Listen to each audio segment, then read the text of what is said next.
اس کے بعد دنیا جانتی ہے کہ پاکستان بننے کے بعد قرآن کو طاق نسیاں میں رکھ دیا گیا اور اس کے دستور کو نافذ نہیں کیا گیا، بلکہ اس کو نافذ کرنے میں جتنی رکاوٹیں ممکن تھیں وہ ساری کی ساری رکاوٹیں پیش کی گئی۔ مولانا محمود احمد غازی نے بڑی تفصیل کے ساتھ 1953 سے لے کر اور آج تک کی تاریخ کے واقعات آپ کو سنائے ہیں اور بڑے درد اور کرب کے ساتھ سنائے ہیں، اور یہ فرمایا ہے کہ کبھی اتنی مہلت اور کبھی اتنی مہلت اور کبھی اتنی مہلت اور کبھی اپیل واپس اور کبھی فلاں یہ ساری چیزیں آپ جانتے ہیں کہ کسی چیز کو جب اس کے وقت سے مؤخر کر دیا جائے اور اس کے اندر مہلت در مہلت در مہلت حد ہو گئی، 53 سے لے کر آج 2000 ہے اور وہ مہلتیں ختم نہیں ہوئی، تو ایسی صورت میں یہاں اس تاریخی فیصلے کے نفاذ کا کیا امکان باقی؟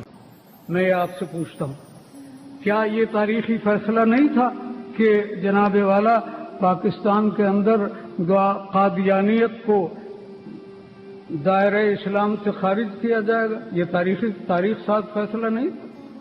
اس تاریخ ساز فیصلے کے لیے کتنے لوگوں نے اپنی جانیں قربان کی اور کتنے لوگوں نے اپنی بیویوں کو بیوہ کیا اور اپنی اولاد کو یتیم کیا؟ اس تاریخ ساز فیصلے کا حشر آج تک پاکستان میں جو کچھ ہو رہا ہے کیا آپ اس سے ناواقف ہیں؟ کیا پاکستان کے اندر یہ فیصلہ تاریخ ساز نہیں تھا کہ یہاں حدود قائم ہوں، یہاں حدود کا اجرا ہوگا؟ کیا آپ نے دیکھا کہ یہاں حدود کا اجرا ہوا اور یہاں حدود اسلامیہ قائم ہوئی؟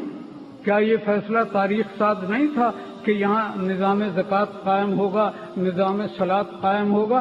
نظام زکوٰۃ کا جو حشر ہوا، اور ابھی ہمارے حضرت فرما رہے تھے کہ ہم اس میں یہ اصلاح کریں گے اور یہ اصلاح کریں گے، ان اصلاحوں کی ضرورت کیوں ہو رہی؟ اس لیے ہو رہی ہے کہ اس پر عمل نہیں ہوا۔ آج یہ کیسے امید کی جائے کہ جن اصلاحوں کا آپ ارادہ فرما رہے ہیں اور جن اصلاحوں کا آپ قصد فرما رہے ہیں ان کی بھی نوبت آئے گی؟ نظام صلاۃ قائم کیا گیا، اس نظام صلاۃ کے قائم ہونے کے نتیجے میں کیا یہاں نمازوں کا اہتمام شروع ہو گیا اور کیا یہاں لوگ نمازی بن گئے؟ یہ ساری کی ساری صورتحال تاریخ ساز فیصلوں کے حوالے سے عرض کی گئی ہے، اس لیے آپ سمجھ لیں کہ یہ جو تاریخ ساز فیصلہ ہے جس کے اوپر ہم فخر کر رہے ہیں، اس کا حشر کیا ہونے والا وہ آگے آپ کو مستقبل بتائے گا۔